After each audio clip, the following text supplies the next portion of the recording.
Bom dia, meus amigos, minhas amigas. Hoje é 14 de julho, Dia Mundial da Liberdade de Pensamento, dia da queda da Bastilha, né?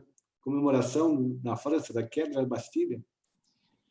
E hoje, nesse Dia da Liberdade de Pensamento, vamos, na nossa conversa entre amigos, falar um pouco sobre a internet. Talvez seja o maior espaço já criado pelo homem e pelas mulheres para espaço democrático de liberdades.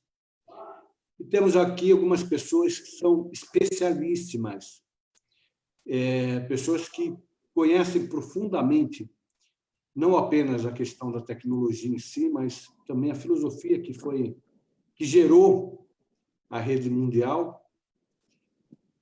O Demi Guétzko, que todos consideram o grande pai da internet no Brasil. Bom dia, Demi. Bom dia. Obrigado por ter aceito o convite. Muito obrigado. A Liane Margarida Tarouco, que também é uma professora desde a década de 70, ligada à informática, dando aula sobre isso, acompanhou toda a evolução, desde a criação até os dias de hoje da rede mundial, da internet. Vai nos falar também, contar um pouco das histórias da criação da evolução da internet. Liane, obrigado também por ter aceito o nosso convite. Ela deve estar com muito frio. Está lá no Rio Grande do Sul, está bem baixa a temperatura. E meu dileto amigo, grande companheiro de tantos anos, Luiz Fernando Martins Castro, que é um advogado que lida também com as questões de direito e tecnologia há muitos anos, inclusive com formação na França, Montpellier. Sobre quando você fez, quando foi, Luiz? Eu primeiro fiz um mestrado aqui no Largo São Francisco e que eu concluí em 92 com a dissertação sobre o direito da informática. Depois eu tive a oportunidade de fazer o doutorado na França, já tinha feito um primeiro curso lá em Montpellier. E quando foi? E eu concluí o doutorado no ano 2000, mas o primeiro diploma que eu tive lá foi em 89. Quer dizer, então já são mais de 33 anos de trajetória aí, só acadêmica no direito informática. Que você foi quem trouxe para a OAB de São Paulo e para a OAB Nacional, né? Em 98, faz tempo. Pois é. Obrigado também, Luiz, por ter aceito o convite. Obrigado você pelo convite. Organizar essa live tão especial de hoje, no Dia da Liberdade de Pensamento. Conhecer um pouco pelo Demi, essa é uma conversa informal, uma conversa entre amigos mesmo, né? Queria que vocês contassem, principalmente você, Eliane, nesse primeiro momento, um pouco da história da criação da internet, né? Como é que foi aquele ambiente. Estavam me contando ontem, em 69 começou tudo, né? Início de tudo, Demi. Depois, Eliane. Bom, vamos lá. Como você falou, hoje é o Dia da Liberdade de Pensamento. Me lembrei de uma frase do Milor que diz que livre pensar é só pensar. Mas isso...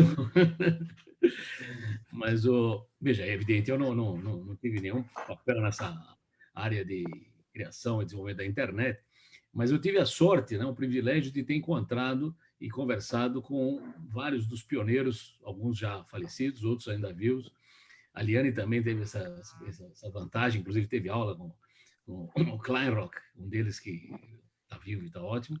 Mas, em suma, a visão que a gente teve, que eu tive da conversa com esses pioneiros, é que, bom, é fato inelutável que a internet foi criada a partir do projeto ARPANET, um projeto pago pelo Departamento de Defesa americano, portanto, dinheiro militar. Porém, muitos projetos que nascem com financiamento militar têm uma abertura total para outras atividades, como, por exemplo, GPS, como um monte de outras alternativas. E o pessoal envolvido na criação da internet, que teve a sua primeira troca de pacotes em 69, que eu comentei até o mesmo ano de Woodstock, estava embebido num ambiente cultural que, evidentemente, não era homogêneo, mas tinha representantes de todas as tendências, pessoas muito formais, como o Vint Cerf, pessoas muito, digamos, mais rígidas, como Steve Crocker, pessoas bastante liberais, como John Postel. Então, havia uma diversidade muito grande no time que bolou os conceitos iniciais e criou a rede, e isso se mostra em terem gerado uma rede de adesão, quer dizer, quem quer entrar, entra voluntariamente, uma rede que não tem um centro de controle, não tem uma chave de desliga, ninguém consegue desligar a internet, e o projeto é tão bem sucedido que hoje, 50 anos depois, se mantém funcionando muito bem e evoluiu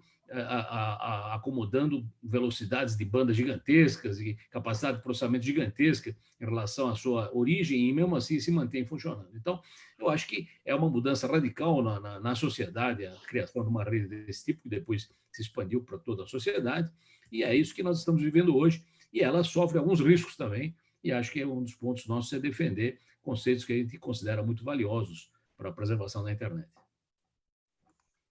Liane, conta um pouquinho dessa sua experiência. Então, a minha experiência... Liane, perdão. Vai lá, Liane. Eu ouvi Dene. Então, eu tive a sorte, como disse o Dene, de fazer um curso com o Leonard Kleinrock. Ele veio ao Brasil em 73, e quando eu assisti aquele curso, naquela época, a gente estava lá no CPD da URGS, em plena efervescência, porque estava chegando o mainframe, ia começar a questão de redes, então o diretor nos mandava fazer treinamento para cá e para lá. Quando eu assisti aquele curso, eu digo, meu Deus, isso é o futuro. É isso aí que eu quero. A gente poder acessar o computador sem ter que entrar lá dentro daquela sala de sistema, a gente chamava a gaiola de vidro, onde só os privilegiados entravam, né?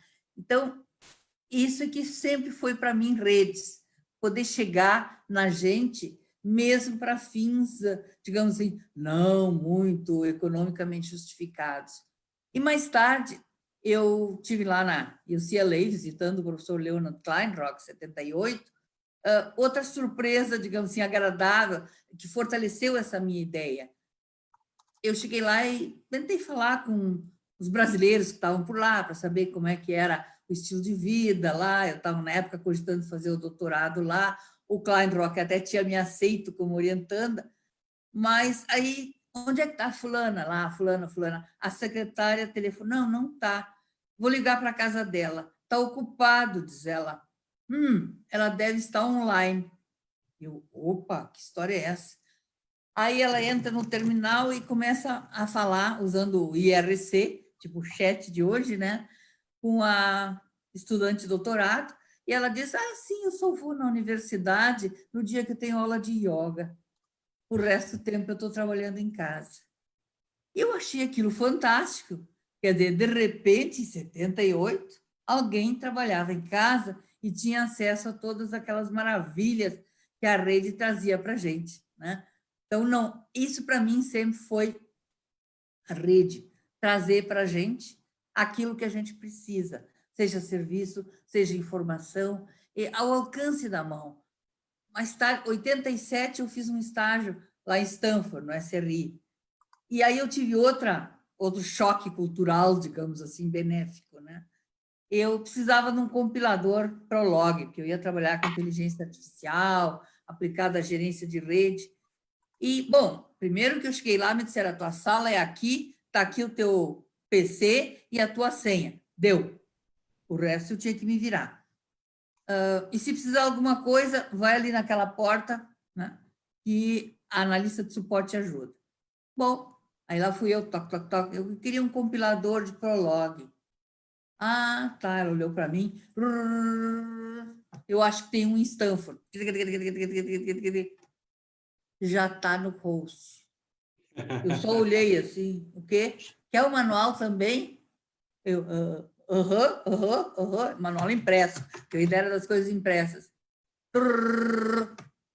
Está na impressora na sala 300. Eu saí dali em estado de choque, quer dizer, quando é que eu ia imaginar que a pessoa assim acessava um compilador Prolog, instalava e jogava a impressora, uma impressora laser, bonitaça, imagina isso em 87.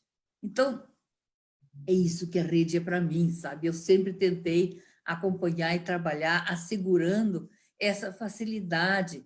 A gente precisa de informação, precisa de serviços, e o mais importante, isso não está só em repositórios. Por exemplo, eu achava maravilhoso estar trabalhando e poder acessar lá um servidor onde tinha todos os RFCs, todos os documentos sobre a evolução da internet.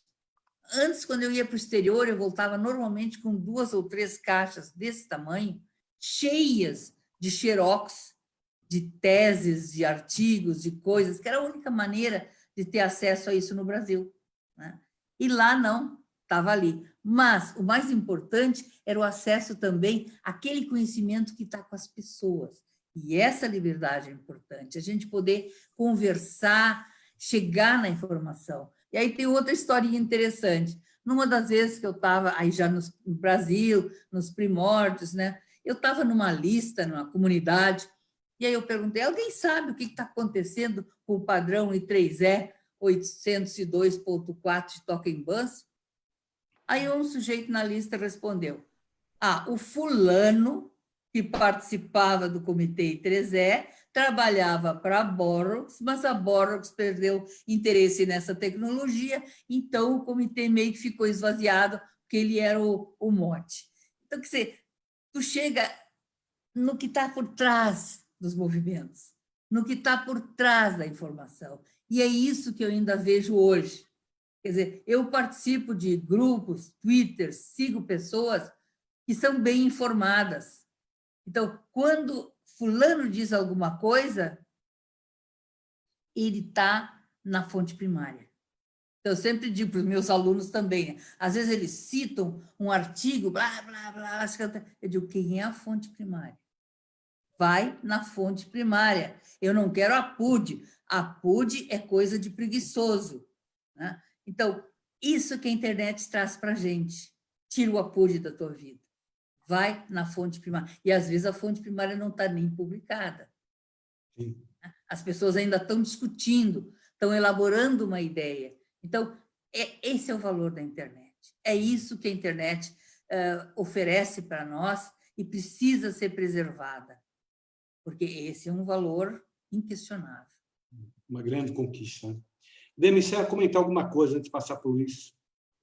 Não, eu acho que a Liane cobriu extremamente bem esse pedaço inicial. Eu só posso adicionar, por exemplo, que uma das coisas muito importantes da internet, que eram impressionantes naquela altura, é que, como a Liane falou, você acessava com um correio eletrônico qualquer figurão que você queria ouvir a opinião e que você sabia que ele era básico naquilo, e ele respondia por e-mail. Claro, o e-mail levava 1 dia, 2 dias às vezes, mas todo mundo tratava isso com extremo cuidado, né? Hoje você acaba esquecendo de responder uma carta ou outra, quer dizer, isso virou um pouco massificado e a gente perdeu um pouco, digamos, essa qualidade de dar muito valor a essa comunicação, mas foi uma comunicação que você se mandasse uma carta postal para alguém, a chance de ter resposta seria 0. Mas se você mandasse um e-mail, ele te considerava num nível, digamos, factível de conversa. O cara manda e-mail, ele merece uma resposta. Então, naquela altura do campeonato, era muito bom você ter esse tipo de acesso que a Liane muito bem comentou, as fontes primárias da informação. Eu lembro, já passando a palavra para o Luiz Fernando, de um amigo que faleceu, infelizmente, chamava Fernando. Você conheceu o Fernando, Luiz Fernando? Acho que você conheceu o Fernando. E o Fernando, logo chegou à internet, o Fernando era um advogado, mas sempre muito ligado à questão de tecnologia.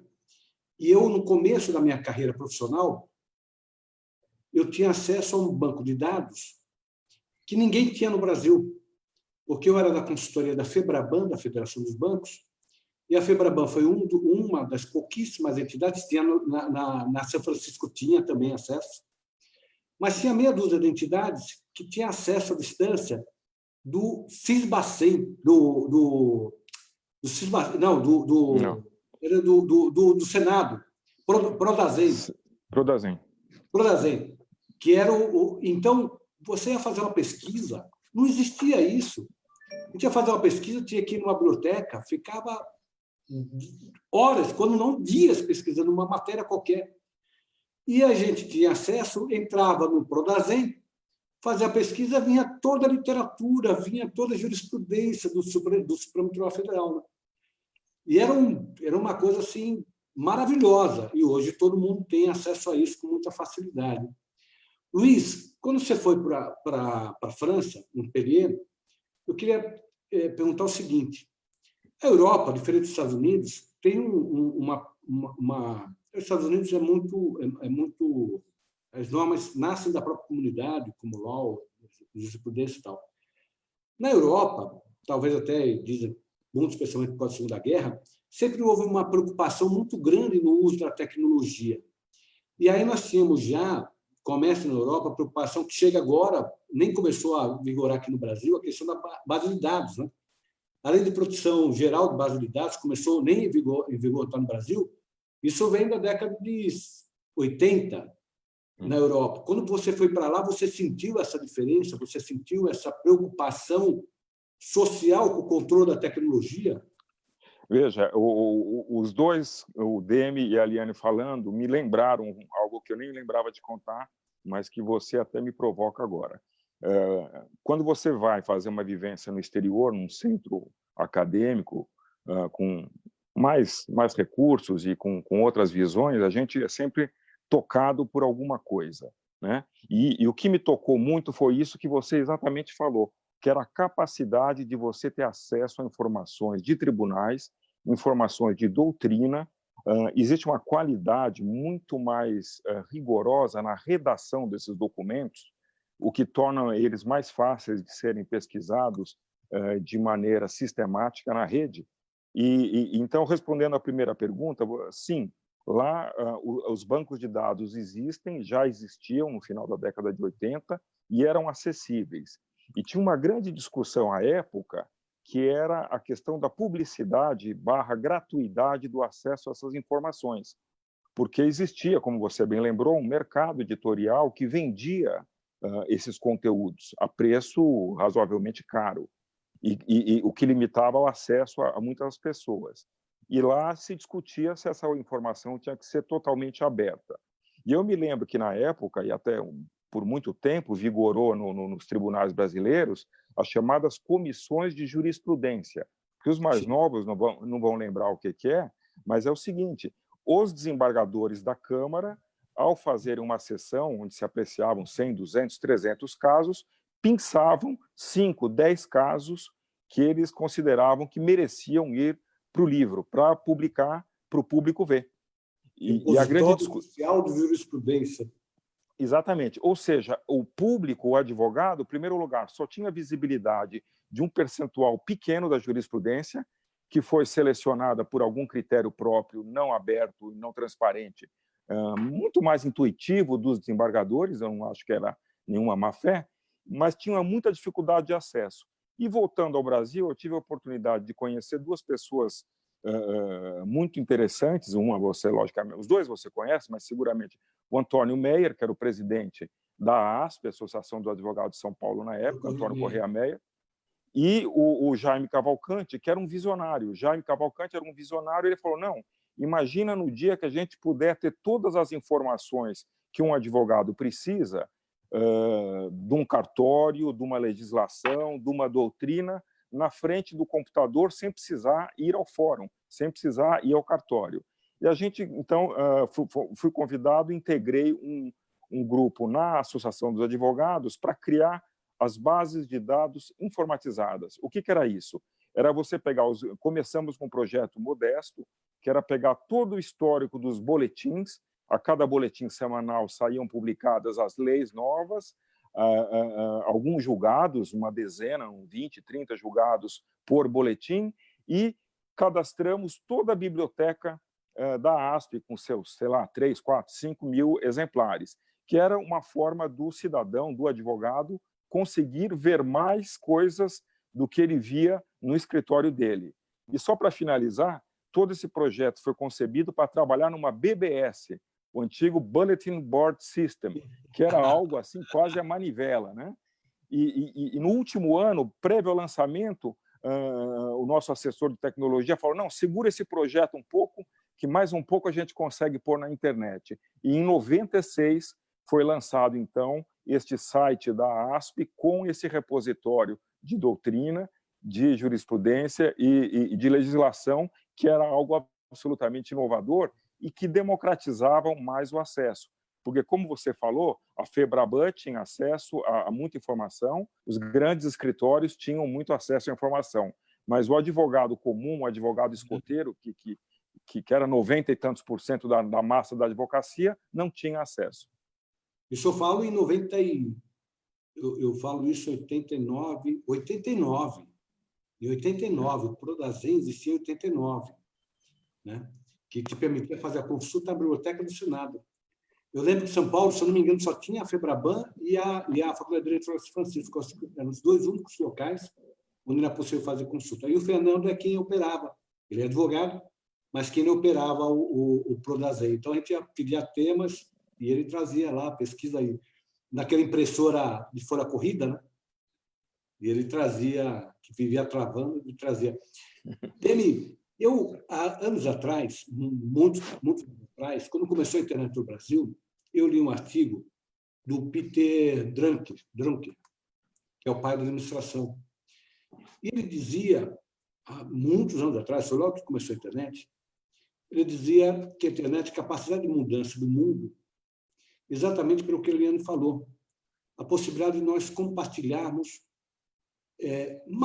culturas, né? Não é só informações, é a cultura. É você ter a quebra da barreira de tempo, de espaço, né? Dificuldades de...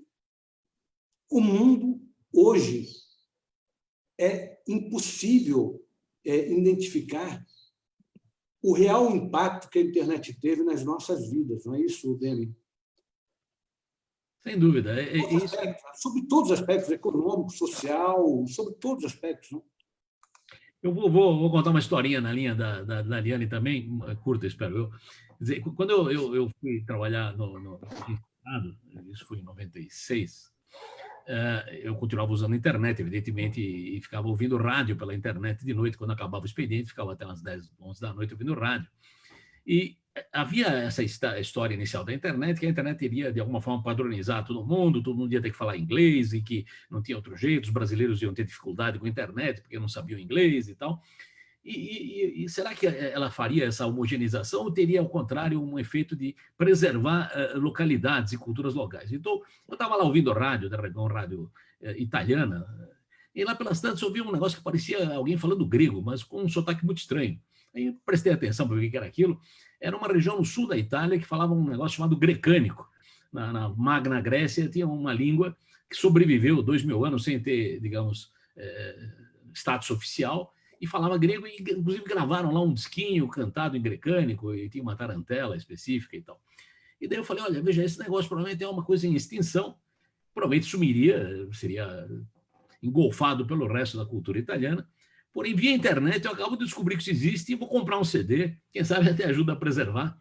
Então, você viu isso, por exemplo, na venda de artesanato indígena, você viu isso na valorização de culturas locais. Quer dizer, a ideia inicial de que ela seria, digamos, um pano geral de homogeneização no que a gente faz ou deixa de fazer, não se realizou, ainda bem, né? Então, nós temos, na verdade, um efeito talvez inverso, um efeito de potencialização da localidade, das culturas locais e das tradições que sobrevivem porque ganham massa crítica via internet. Não teriam massa crítica sem essa comunicação transfronteira. Quer dizer, alguém do outro continente consegue colaborar para preservar uma cultura num outro lugar que é praticamente em vias de extinção. Então, eu acho que essa é uma realidade muito boa e positiva. Tem, evidentemente, os lados não tão positivos assim também, mas eu acho que é uma mudança radical.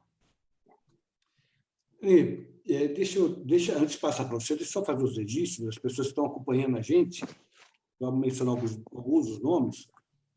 Está conosco o Luciano de Oliveira Santos, o Antônio Marazzi, o Márcio Quintiliano, o querido Silvano Covas, que viveu comigo esse período da FEBRABAN, a queridíssima Thais Gasparian, grande advogada, que é uma defensora das liberdades, a Célia Lemos Leite Ortiz da Silva, o Denis Poman Gonçalves, o querido Joel Moreira, o José Chicarino, a Joselana Oliveira, o Stefano Serra, o Paulo Roberto da Silva, o Constantino Salvatore, a Fátima Agadão Garcia e o José Alfredo Costa, que manda um abraço aqui ao amigo Luiz Fernando.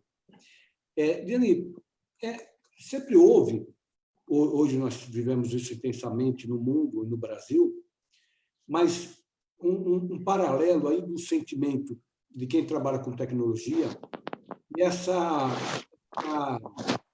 muitas vezes, dicotomia entre liberdade e tentativa de controle da tecnologia. Isso, desde o começo, foi assim, desde o início da internet. A internet começou num círculo militar, a Parnet, né? Você tinha contado para mim que foi em 69.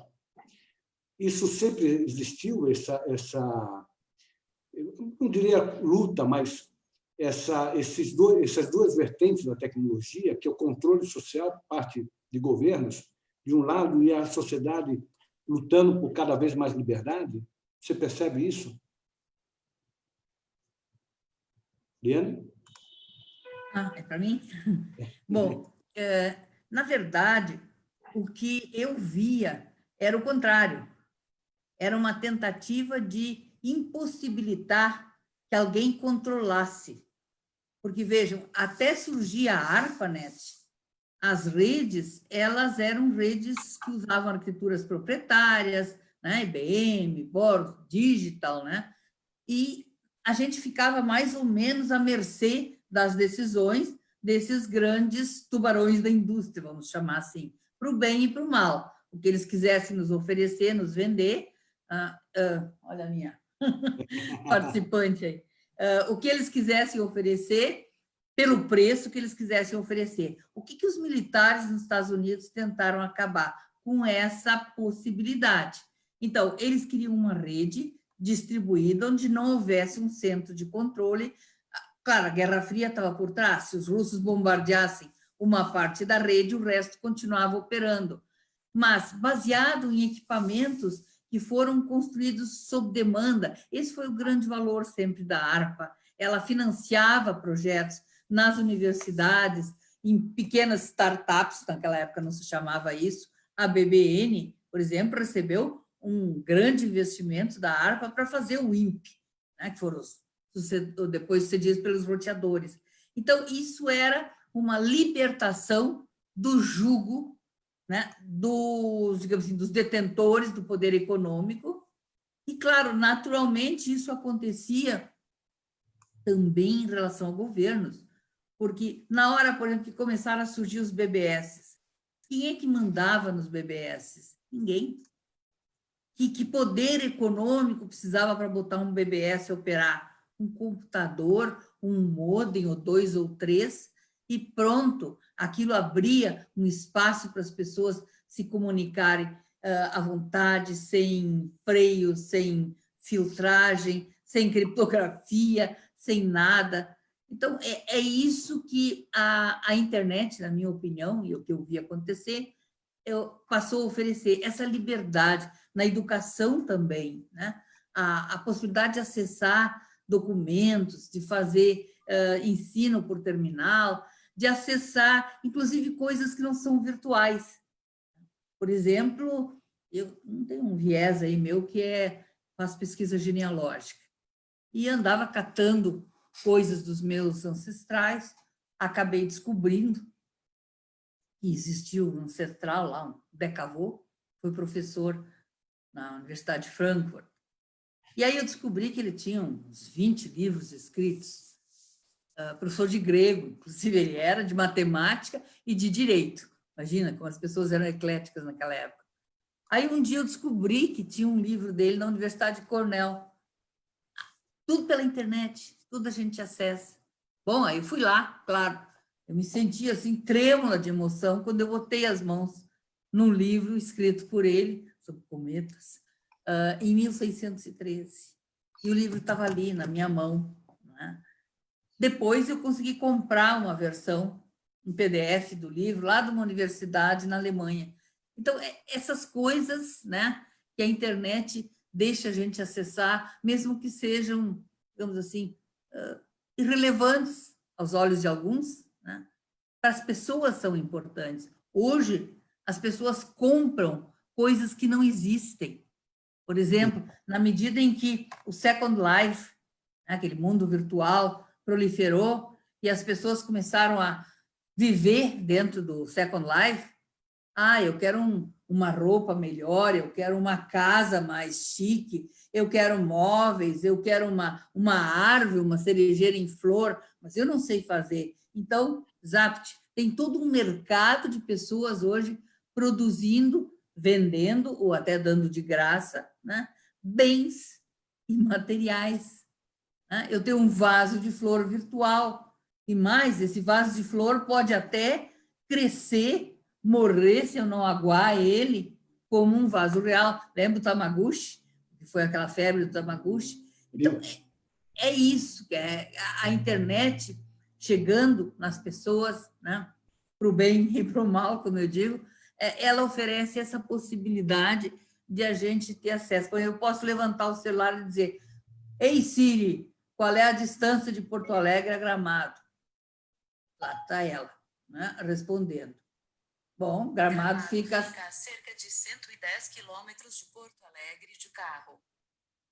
Claro que, às vezes, ela é chata. Já me aconteceu de eu estar num chá com as minhas amigas, o celular aqui, para a gente ter tirado foto, e, de repente, ela se manifesta.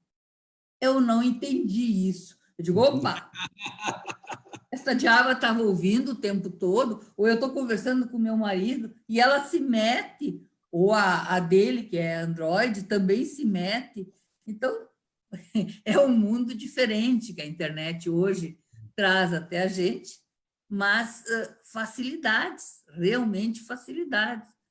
Se eu tenho que ir para o Campos do Vale, por exemplo, eu olho o Waze, mesmo que eu saiba o caminho de cor, mas eu quero saber qual é o caminho menos congestionado no momento.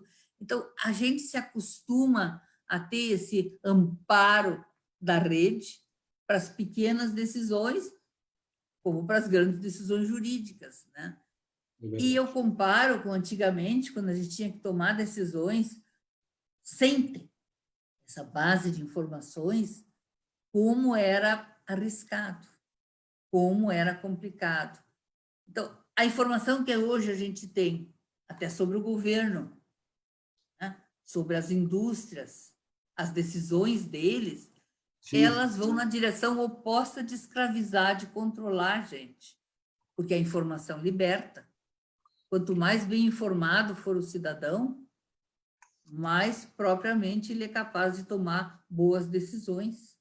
E é isso que é, digamos assim, o motivo da minha, digamos, admiração, e adoro a internet. Como uma vez eu disse para alguém, eu gostaria de vestir a internet.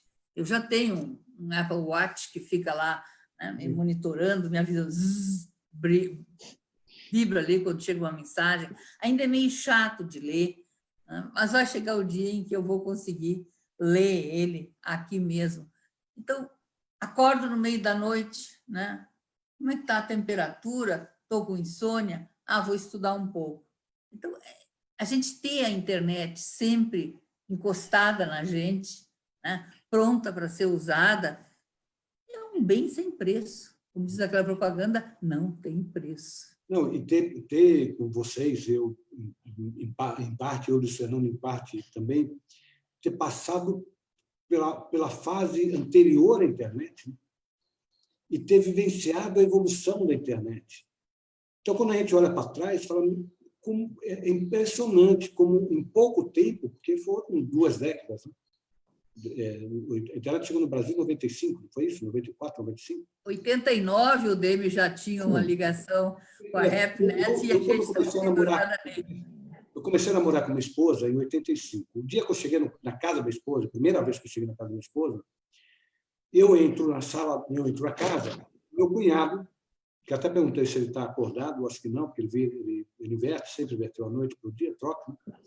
Eu entro lá, tinha um computador, um PC, foi a primeira vez que eu vi um PC. Tinha um PC no meio da sala dele, em 85, em que ele estava conectado com a internet, 85. Ele usava um provedor caríssimo, eu lembro assim, de uma conta absurda, que era a ligação internacional que ele fazia para os Estados Unidos para poder, então, discado, para poder ter acesso. E eu olhava aquilo e falava, gente, o que é isso? Né? Eu brincava, eu falava, isso é uma subsede da NASA que tem no Brasil. Fora investimento, o custo daquilo era absurdo, os equipamentos eram muito caros, né? Ninguém tinha, ou muito poucas pessoas tinham. Agora, a internet chega no Brasil, se populariza, acho que na década de 90, não foi isso? 94, 95, por aí. Ela chegou em 91 como... 91. Mas 92 ela já foi útil para a Chuchu. Antes tínhamos outras redes, mas... Isso, mas no âmbito acadêmico, né, Ademir? Popular mesmo, de chegar no... Popular foi 95, mais ou menos. Foi muito rápido. Em 94, as BBS começaram a incluir a internet. Não, mas antes disso, na década de 70, quando eu escrevi o meu livro, esse foi o primeiro livro escrito sobre redes, eu fiz uma pesquisa. Então, a Bolsa, por exemplo, já vendia terminais por todo o Brasil para acessarem as ações e fazerem cotações de pregão. Grandes empresas já tinham por teleprocessamento, não era internet. Mas, então, na década de 70, já tinha esse tipo de interação. Em 79, um grupo de redes universitárias criou uma associação junto com o MEC, Laboratório Nacional de Redes de Computadores. O nosso sonho, utopia, era montar uma rede. Só que, naquela época, 79 foi criada o LARC, o grande empecilho era o custo. Né? A Embratel, por exemplo, não cedia a linha de jeito nenhum, grátis para acessar, o preço de uma conexão era espantosamente alto, o MEC não conseguia pagar, e a gente ficou, então, só fazendo eventos, organizando projetos, né? Até que, em 89, a FAPESP conseguiu, lá, pagar uma ligação, e nós, aqui em Porto Alegre, nos conectávamos via REMPAC. Imagina, 1.200 bits por segundo, REMPAC. Eu até de casa já tinha um modem naquela época, discava para REMPAC, e aí eu conseguia acessar de casa o meu e-mail. Mas, em 92, começou a RNP, a Rede Nacional de Pesquisa. Aí, sim, o MCT e o MEC pagavam o backbone, e o grande impedimento era sempre o custo, né? E aí começou a comerciar, inclusive, meio que para quebrar esse domínio, esse preço abusivo, teve uma época em que a RNP foi autorizada a também oferecer serviços para instituições comerciais, pequenas, BBS e outras, né? Depois, né, migrou. Era só para quebrar a hegemonia da Embratel, que naquela época cobrava o que queria. Isso, que é um outro ponto também. O Brasil, eu vejo aqui, dentre as pessoas que estão nos acompanhando, a Rita Castelão, o Stasi, o Fernando Chado Baruso, a Fátima Gatão, que eu tinha comentado, a Maristela Gregório, vai estar conosco essa semana, falando sobre plano de saúde, a Isabela Castro. Está conosco o Augusto Barcassini, que é um amigo, nós começamos juntos, né? Nós recebemos outro dia o diploma do que eram os dinossauros, o que era o diploma, Alexandre? Pioneiros do direito da internet. Eu e o Augusto recebemos pioneiros. Né? Eu brincava com o Augusto, que eu acho que escreveu errado, os dinossauros. Né? A gente realmente começou, nós começamos esse movimento, o Fernando começou também na década de 80 na área jurídica. Eu lembro rapidamente algumas passagens, uma delas foi que nós colocamos a primeira, fomos nós, uma parceria com a Associação dos Magistrados, aliás, um diretor da Associação dos Magistrados, que é hoje desembargador do Tribunal de Justiça, nós colocamos a primeira base de dados com andamento do processo, que os tribunais não queriam pôr, não queriam dar transparência, não queriam. E nós fomos encontrar um juiz, que é o Gandini, que era juiz de Ribeirão Preto, que tinha pago do bolso o desenvolvimento do sistema para fazer acompanhamento do processo, só as informações do andamento do processo. Nós fizemos uma parceria, eu era da comissão da OAB de São Paulo, disponibilizamos o link, disponibilizamos o servidor, ele disponibilizou a base de dados, nós colocamos na internet, primeira base de dados com informação do processo. A magistratura, o Tribunal de Justiça proibiu, foi para cima do Gandini e proibiu, dizendo que não era possível, não podia fazer isso, não. E essa tem muitas passagens, mas eu queria lembrar de uma delas, só para mostrar o que é tecnologia, né, na área jurídica. A maior mídia diária do mundo era o Diário Oficial de São Paulo, o Diário Oficial da Justiça, 2.200 páginas por dia. E era impresso em São Paulo e chegava no interior 48 horas depois, porque ia fisicamente para o interior. E o Diário Oficial da União era impresso em Brasília, chegava em São Paulo um dia depois.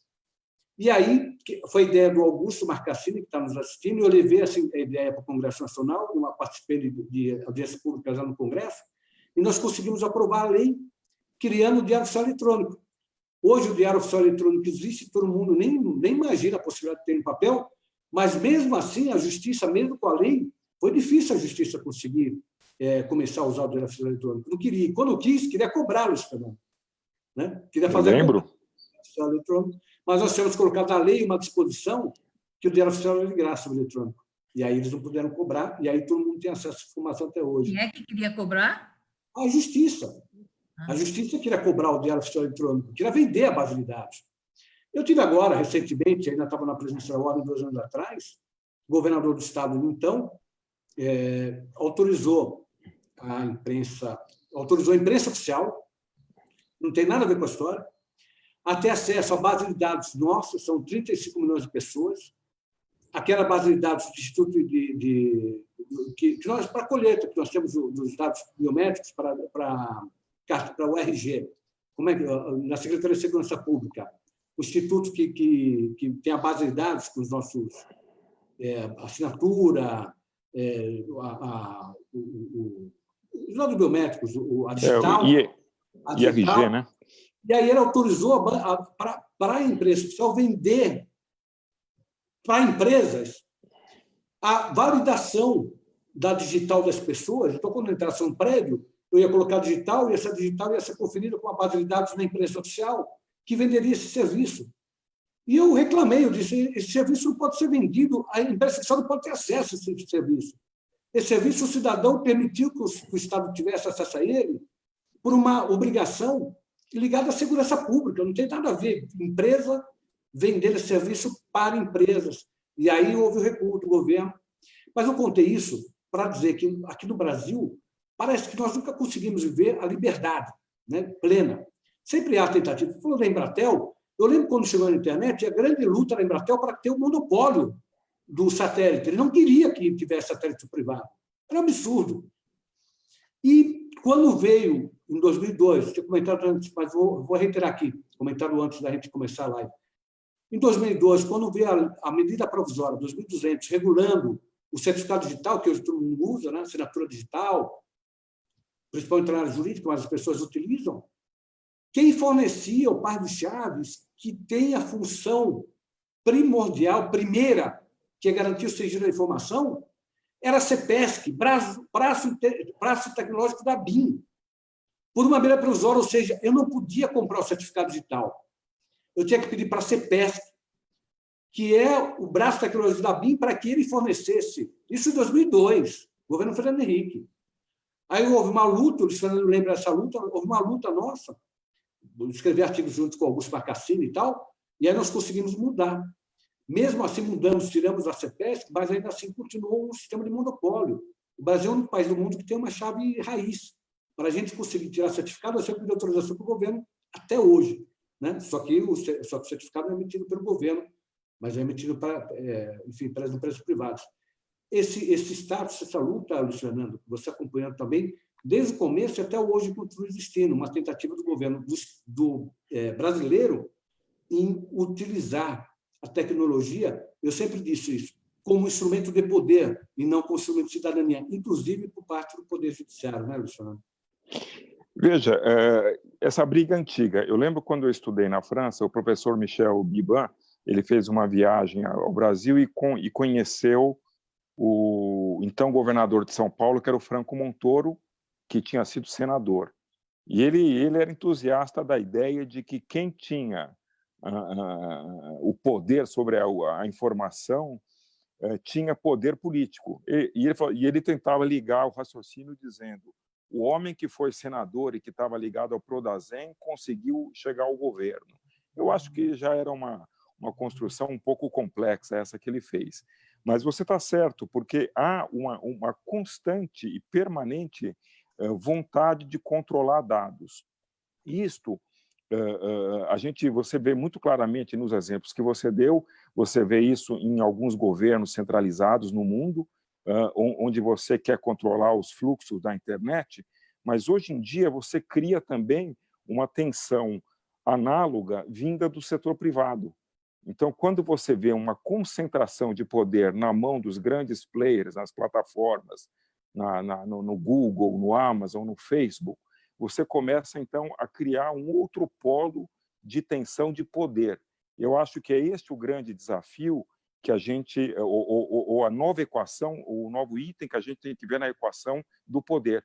É o desafio de preservar a liberdade de expressão, preservar a liberdade econômica, garantir os direitos fundamentais do cidadão e o direito do Estado. Eu acho que hoje, quando a gente olha para o cenário da internet, e voltando também à referência do Demi e da Liana, que é a questão do princípio da liberdade, eu acho que o desafio é entender a complexidade do sistema, onde todo mundo tem direito, onde todo mundo quer exercer poder, mas que ninguém deve fazê-lo de maneira absoluta e exclusiva. Eu acho que essa é a grande tensão jurídica que a gente vê hoje, e quando a gente fala nesses... a cada temporada tem um projeto de lei. Nesse mês aqui é o projeto de lei das fake news. É alguém querendo controlar mais coisa do que devia.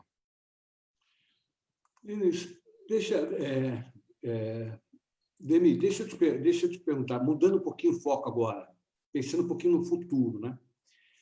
Nós temos aí uma discussão no Congresso, Demi e Liane também, em relação à internet, a 5G, né? Internet das coisas. Foi adiada essa discussão para o ano que vem aqui no Brasil. Era para sair da licitação agora, foi adiada para o ano que vem. E é uma disputa mundial. Uns dizem que é uma disputa econômica, outros dizem que é uma disputa política em relação ao acesso à informação entre empresas de tecnologia, acho que fundamentalmente asiáticas e europeias, né?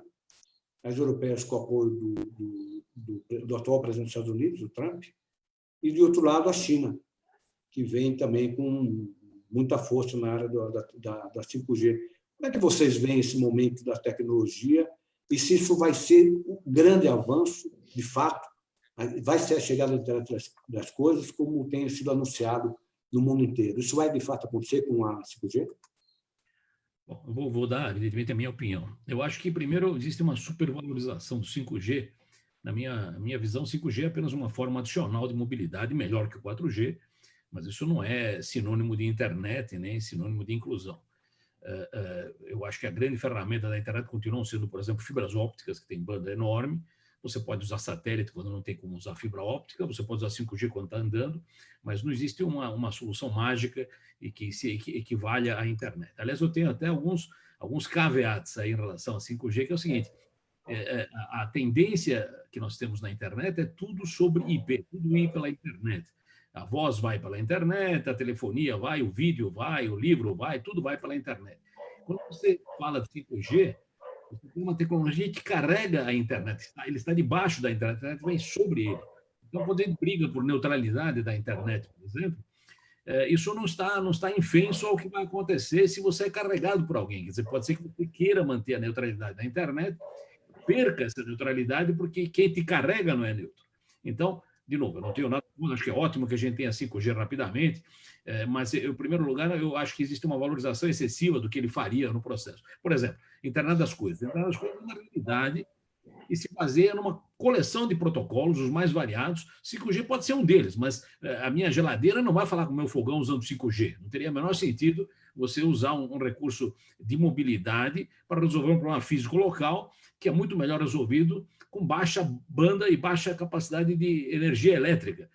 A minha geladeira não tem grandes discursos a fazer com o fogão. Ela vai falar a temperatura, vai falar 1 hora. Quer dizer, a internet das coisas, em geral, é a banda pequena, porque usa poucos dados, baixa energia, porque tem que atender, por exemplo, o pH de uma plantação de café, qual é o pH agora. Você precisa mandar um número, o pH é 3, você não precisa entrar no 5G e fazer um discurso sobre isso. Então, a internet das coisas vai se beneficiar de 5G, mas não tem uma equação que ligue um no outro, são coisas independentes. Certamente, mais protocolos de baixa potência e de grande disseminação são importantes para ter a internet das coisas, nós teremos isso, existem grandes riscos nisso. E eu farei um último comentário nessa região que foi dito também de universalização. Nós tivemos na internet ferramentas que expandiram essa relação 1 a 1, que foi a ideia original, você falar com quem você quiser e trocar dados com quem quiser. Por exemplo, os buscadores fizeram isso, lembro do Alta Vista, depois substituído pelo Google, uma maravilha que você possa encontrar o que você quiser em algum lugar do mundo.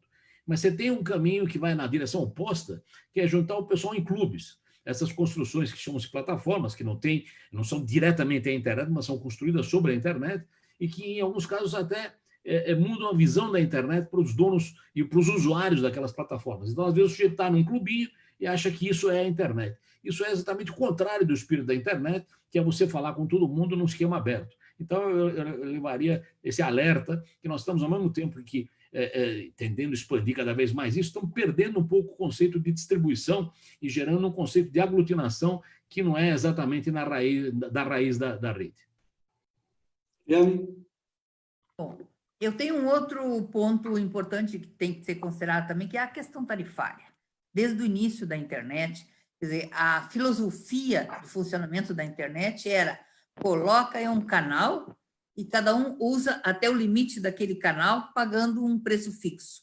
Isso. Então, isso é bom, que dá liberdade para as pessoas explorarem novos usos, internet das coisas, inclusive. Mas essa filosofia é diametralmente oposta àquela que as grandes administrações de telecomunicações praticavam e ainda praticam, que é a tarifação por volume.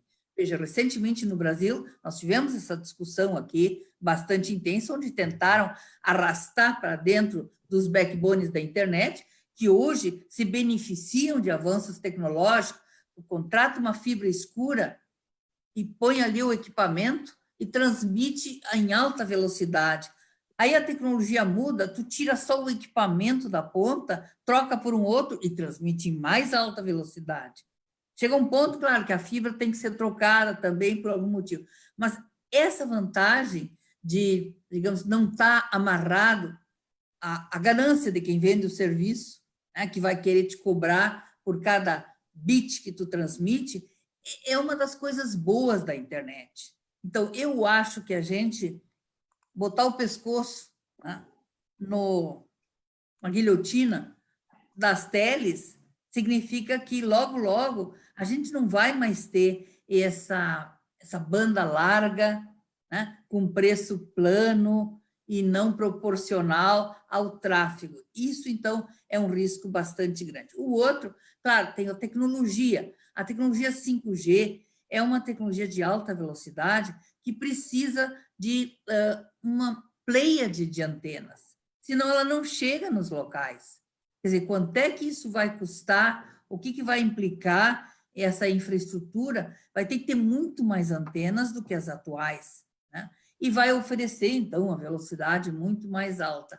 Mas com as tecnologias que hoje a gente tem, 4G quando não tem acesso, ou se não, o backbone da internet em si, na minha opinião, tem que continuar trabalhando dentro das premissas de alta velocidade, fibra ótica, né? E não dentro das premissas de transportar por sem fio.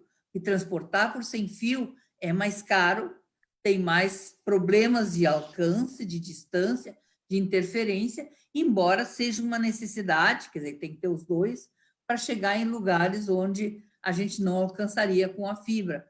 Agora, não é com 5G que a gente vai chegar, por exemplo, na zona rural do Brasil, porque a baixa densidade não vai justificar a colocação das inúmeras antenas que vão ser necessárias. Então, é um problema de estrutura tarifária, que essa nova solução vai ensejar, é um problema de proliferação, de capilarização, que tem que ser olhado com cuidado. Bom, e ainda tem o problema de dominação tecnológica, vasculhar o tráfego, né? Toda aquela suspeita de que as soluções chinesas são muito espertinhas para vasculhar tudo que passa por dentro dos equipamentos, né? Ainda hoje eu li uma notícia de que o TikTok, o famoso coqueluche dos jovens agora de botar vídeos, estava vasculhando a área, o buffer da gente no Windows, para ver o que a gente estava transmitindo, clipboard, né?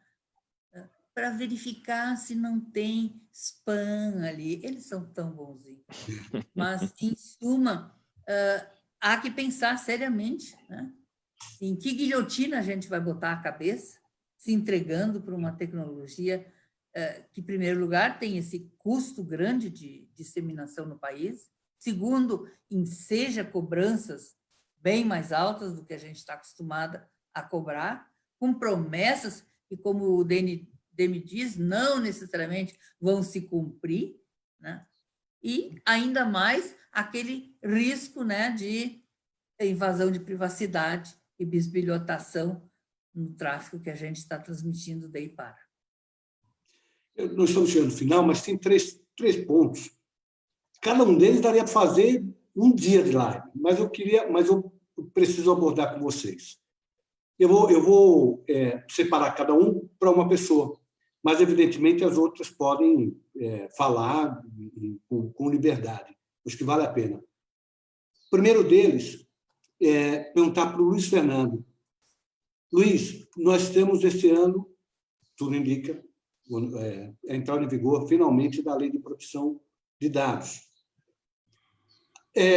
As empresas, e mais do que as empresas, o setor público está preparado para, embora a lei já tenha sido aprovada, acho que há 2 anos, e vai ser adiado postergado o início da sua vigência. Você conhece muito isso. Você acha que nós estamos preparados para começar a entrar em vigor a lei? Aparentemente não, mas eu diria o seguinte, já há um começo de alerta e de percepção das empresas, a gente atua no escritório com isso, já tem um movimento um pouco ainda atrasado de um interesse em se adaptar. É muito importante que entender que no primeiro momento todo mundo passou a ideia de que a LGPD veio para a Lei Geral de Proteção de Dados, veio para proibir a coleta de dados, veio para proibir o uso de dados pessoais, o que é uma grande bobagem. A economia de dados existe, ouvindo tudo que nos trazem o Demi e a Liane, a gente tem que entender que o mundo caminha num sentido só. Então, eu acho que a grande questão que a lei tem que se preocupar é dizer o seguinte, vamos criar limites de coisas aceitáveis, vamos ter transparência. Então, isso que a Liane falou, da privacidade, não é a questão de dizer é tudo ou nada, é questão de dizer vamos usar este dado para esta finalidade, não mais do que isso, que é o que a lei manda, e sancionar quem não cumpre. E tanto no aspecto governamental, da autoridade nacional, como, eventualmente, o cidadão, o consumidor prejudicado. Então, eu acho que as empresas estão se movimentando, o governo, sem dúvida alguma, ele tem dificuldades em se aparelhar, há discussões de outra natureza quanto ao compartilhamento de dados internos entre o governo, mas eu acho que a lei é bem-vinda, a lei existe já uma consciência da comunidade jurídica e eu acho que começa a haver uma preocupação dos grandes players econômicos. Mas por que existe esta preocupação? Como disse a Liane, ninguém é bonzinho porque é bonzinho.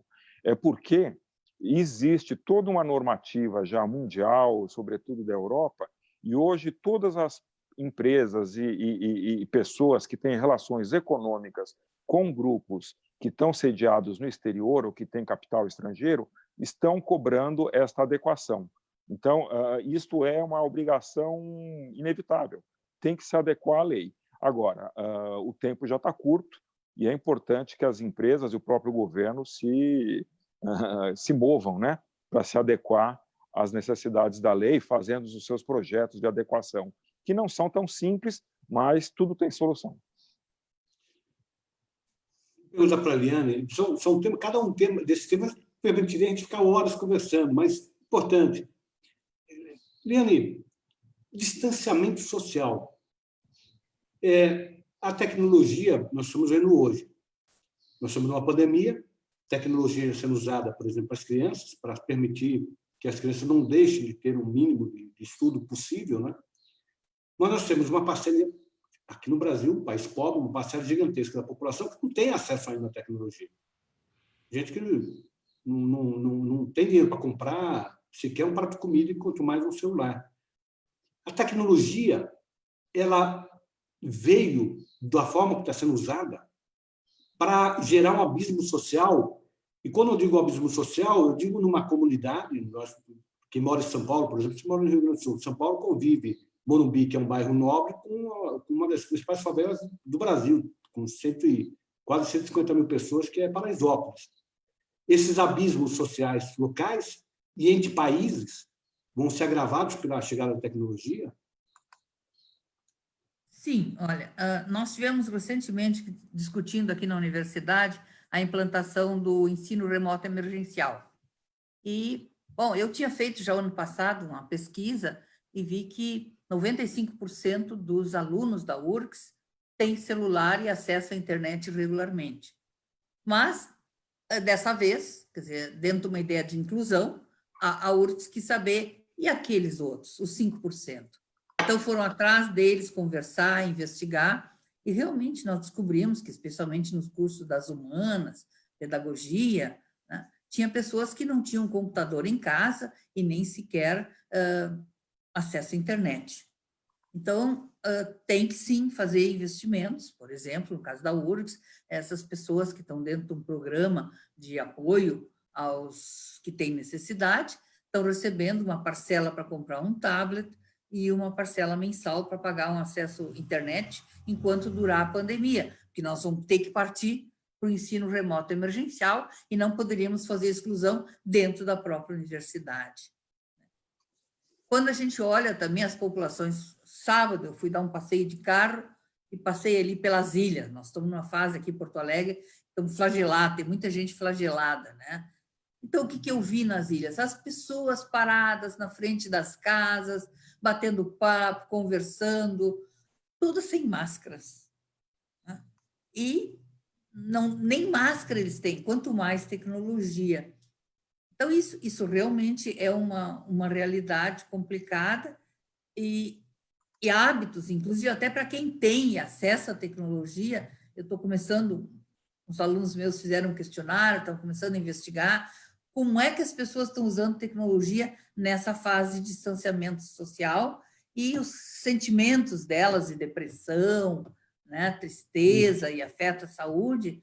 Estou tentando ver se tem uma correlação em maior uso de comunicação síncrona com áudio e vídeo e esses sentimentos. Então, acho que, né, a tecnologia pode ajudar aí a minimizar essa tristeza, esse desânimo, essa depressão que se abate sobre as pessoas que estão presas em casa, sem necessidades, né, outras de alimentação, e pior ainda, é óbvio, é em cima das pessoas que estão presas em casa e sequer têm comida, porque perderam o emprego, né? Não podem pegar ônibus, não podem ir trabalhar. Então, esse é um número muito, muito grande de pessoas que a tecnologia não está apoiando. E não adianta dar um celular para eles, não adianta dar um acesso. Eles não têm emprego, não têm comida. Tem que dar emprego para eles. Tem que ter soluções que acomodem essas pessoas. Como eu disse, cada um desses temas gera discussões riquíssimas. Amanhã, inclusive, Liana, nós vamos ter uma discussão sobre a reconstrução da educação, exatamente a partir do que foi desnudado nesse momento da pandemia. Né? A gente vai falar um pouquinho sobre isso, a educação pública, a escola pública. Demi, a sua mais fácil de todas. Você vai ver que, rapidamente, assim, umas 3 horas, mais ou menos, você responde. A ética no uso da tecnologia. A ética no uso da tecnologia. Nós estamos vendo o debate sobre o uso da internet para a disseminação do discurso de ódio, da intolerância, de um lado.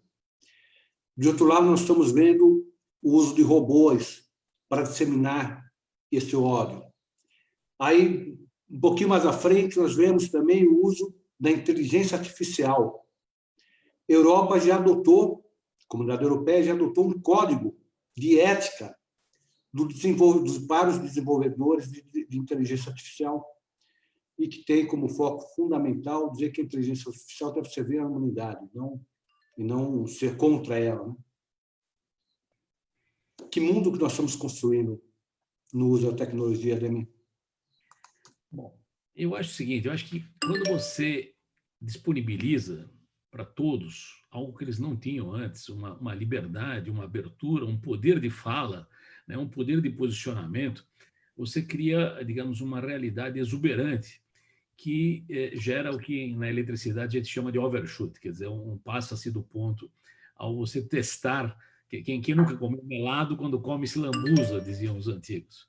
Então, eu acho que, em parte, a gente se lambuza um pouco com a internet e tem gente que se aproveita do fato de que a internet traz novas levas de ingênuos que podem ser usados e atraídos pelo melado e acabam se lambuzando. Então, eu acho que uma das coisas que eu gostaria muito de ver na internet é uma recuperação, digamos, de conceitos e culturas originais, como minha avó ensinava, como nossos antepassados nos ensinavam, para que a gente volte a ter valores que não se percam nisso. Eu não quero dizer com isso absolutamente que o pessoal perdeu valores e tal, mas a exuberância que você tem em poder se expressar livremente do jeito que você quer faz com que você, eventualmente, afrouxe seus freios e suas restrições e depois se arrependa amargamente do que fez ou falou, deixou de falar, mas a internet, nesse ponto, é muito cruel, porque ela não esquece nada do que você disse, especialmente as coisas que você não gostaria que ela lembrasse, e isso te causa depois um ônus eterno complicado.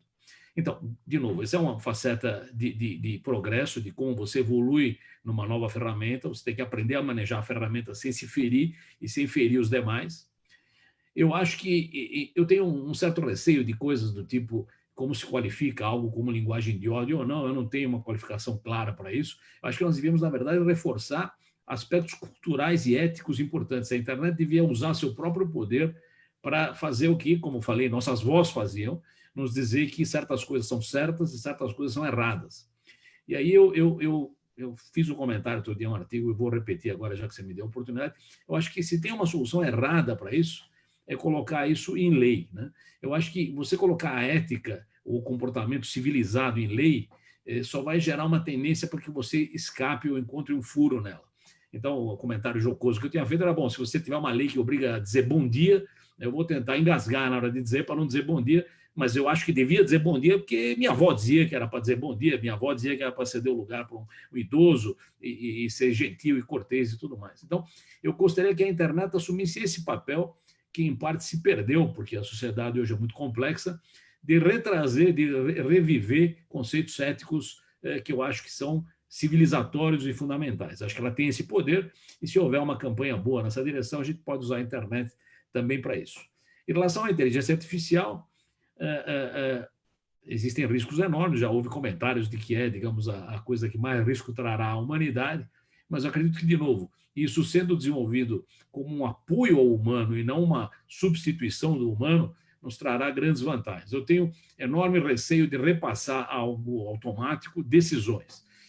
O exemplo que eu tinha dado todo dia é o seguinte: você tem, por exemplo, microscópios que ajudam você a ver coisas que você não enxergaria naturalmente. Você tem ferramentas que ajudam a fazer coisas que você não faria naturalmente. Mas você passar a ferramenta o direito de decidir sobre se o sujeito é culpado ou não por causa de um crime, eu acredito que passamos do ponto. Então, que a inteligência artificial nos traga todo o subsídio de todos os casos anteriores, de todos os julgados anteriores, de a história anterior, é uma maravilha. Ela, se colocar no ponto de julgar, é complexo, porque eu prefiro os erros humanos aos erros artificiais. Então, eu acredito que ética é a palavra-chave e vamos tentar recuperar alguma coisa nessa área. E acho que a internet, da mesma forma que pode trazer uma solução, ela também pode trazer uma consolidação.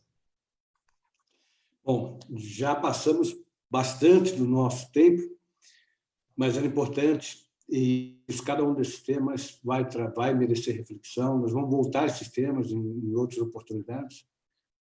Eu quero agradecer mais uma vez a Liane por ter aceito o convite, o Demi, os dois, porque é uma honra tê-los conosco, né, Luiz Fernando?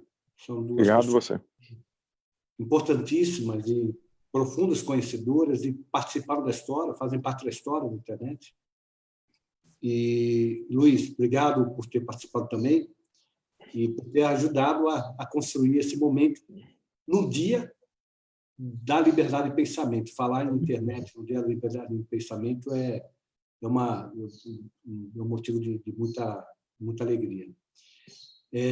A Ivanete Félix perguntou se está com dificuldade de assistir contra a internet, o acesso, se dá para assistir, todos os vídeos são gravados aqui mesmo, ficam disponíveis no próprio Facebook, e depois eu subo também numa conta que eu tenho no YouTube, aí eu passo para vocês a conta do YouTube também para fazer divulgação. Amanhã, como eu disse, amanhã vai ter outra vez o nosso encontro às 10 horas, e o tema vai ser exatamente a questão da reconstrução da escola pública, com um olhar especial para esse momento da pandemia, aquilo que a pandemia descortinou. Na quinta-feira vai ser sobre meio ambiente, importantíssimo, e na sexta-feira sobre o uso da tecnologia na medicina, a telemedicina, que foi recentemente autorizada aí pelo governo federal até contra a pandemia. Um abraço a todos, muito obrigado, uma boa terça-feira e um bom dia da liberdade de pensamento para todos. Tchau, gente. Obrigado. Valeu.